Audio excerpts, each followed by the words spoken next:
Yesus berkata semua makanan itu halal. Kita bebas makan apa saja. Dalam Markus 7 ayat 18 hingga 19. Maka jawabnya, apakah kamu juga tidak dapat memahaminya?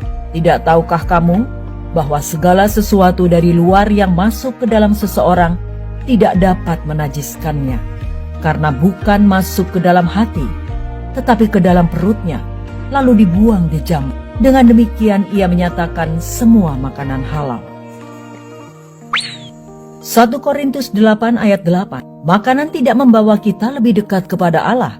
Kita tidak rugi apa-apa kalau tidak kita makan, dan kita tidak untung apa-apa kalau kita makan. Dalam Kisah Para Rasul 10 ayat 9 hingga 15. Keesokan harinya, ketika ketiga orang itu berada dalam perjalanan dan sudah dekat di kota Yope, kira-kira pukul 12:30 hari, naiklah Petrus ke atas rumah untuk berdoa. Ia merasa lapar dan ingin makan. Tetapi sementara makanan disediakan, tiba-tiba rohnya diliputi kuasa ilahi. Tampak olehnya langit terbuka, dan turunlah suatu benda berbentuk kain lebar yang bergantung pada keempat sudutnya, yang diturunkan ke tanah. Di dalamnya terdapat pelbagai jenis binatang berkaki 4, binatang menjalar, dan burung. Kedengaranlah olehnya suatu suara yang berkata, "Bangunlah, hai Petrus, sembelihlah dan makanlah." Tetapi Petrus menjawab, "Tidak Tuhan, tidak.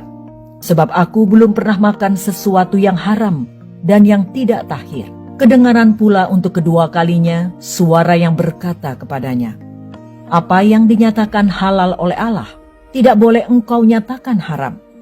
Beberapa orang yang lemah imannya mungkin tidak memahami hal ini, sehingga Anda harus berhati-hati untuk tidak memecah belah dan menyebabkan seseorang tersandung. Jika orang di sekitar Anda akan tersinggung, Anda harus menahan diri untuk tidak memakannya. Pada Roma 14 ayat 20 hingga 21. Janganlah engkau merusakkan pekerjaan Allah oleh karena makanan.